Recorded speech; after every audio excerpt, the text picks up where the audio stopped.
Hello everyone, welcome back. Let's begin with the new question. The question says the price P for demand D is given as P equals to 183 plus 120D minus 3D square. Find D for which price is increasing. Quite an easy question. So without wasting any time, let's begin with the solution. And first of all, let's just note down the given function as it is. That is P equals to 183 plus 120D minus 3D square. अब देखिए question में हमें find क्या करना है, values of D for which price is increasing. देखिए जब भी क्वेश्चन इंक्रीजिंग और डिक्रीजिंग फंक्शन से रिलेटेड हो तो आपको सिर्फ दो चीजें याद रखनी है। क्या है वो दो चीजें? Here we have them on the screen.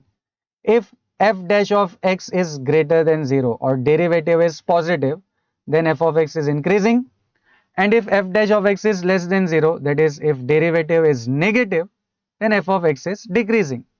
तो यहां भी हमें डी की वैल्यूज फाइंड करना है for which price is increasing. तो इस क्वेश्चन में भी जो फंक्शन दिया हुआ है, सबसे पहले हमें इसका क्या फाइंड करना पड़ेगा, derivative, right. So let's find derivative of the function and उसके लिए we have to differentiate both sides with respect to D, right, क्योंकि ये पूरा फंक्शन जो है डी के टर्म्स में दिया हुआ है, that is why we are differentiating with respect to D.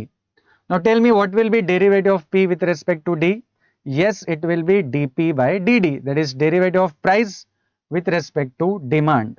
And right hand side पे 183 is a constant, constant का derivative हो जाएगा 0. 120 into d, 120 will remain as it is, d का derivative will be 1, so 120 into 1, and 3d square में 3 will remain as it is, and d square का derivative will be 2d, so it will be 3 into 2d.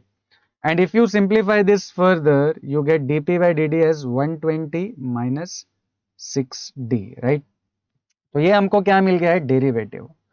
अब question में क्या condition है, price is increasing, right. What is given, price is an increasing function and we know that if function is increasing तो उसका जो derivative है वो होता है ग्रेटर देन 0। तो यहां पर भी अगर प्राइस इंक्रीजिंग है तो प्राइस का जो डेरिवेटिव है that is dp by dd, it has to be greater than 0, right.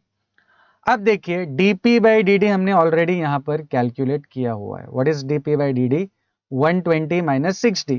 तो लेफ्ट हैंड साइड पे हम इसकी जगह पे रिप्लेस कर देंगे 120 minus 60 and that will be greater than 0। अब हमारा टारगेट क्या है, हमें d फाइंड करना है, तो will keep d on the left hand side itself, और ये जो 120 इसको हम कहां भेज देंगे, राइट हैंड साइड पे। तो लेफ्ट हैंड साइड पे we will have minus 6d और ये 120 राइट साइड पे जाकर हो जाएगा माइनस 120, तो it will be greater then minus 120। Next, ये जो माइनस साइन है दोनों साइड पे हम इनको क्या कर सकते हैं, एलिमिनेट कर सकते हैं। बट रिमेंबर वन थिंग, जब भी आप इनइक्वालिटी के साथ डील कर रहे हैं, राइट, यहाँ पर इक्वल टू साइन नहीं है, यहाँ पर कौन सा साइन है, ग्रेटर। तो जब भी ग्रेटर या लेस देन वाला साइन हो और आप दोनों साइड पे नेगेटिव साइन को एलिमिनेट करते हो तो ये जो साइन है ये फ्लिप हो जाएगा, राइट। तो माइनस और माइनस तो कैंसिल हो जाएंगे, but this greater than sign will become less than sign, right. तो नेक्स्ट स्टेप में we will have 6d less than 120। I hope this is clear to everyone, right. अब finally ये जो 6 है, 6 को हम लेफ्ट राइट साइड पे लेकर जाके डिवाइड कर देंगे, तो 120 upon 6 will give us 20, right? तो eventually value of d will be less than 120 upon 6 which is 20। तो अगर d जो है वो less than 20 है तो जो प्राइस है that will be an increasing function। I hope this is clear to everyone. See you in the next video.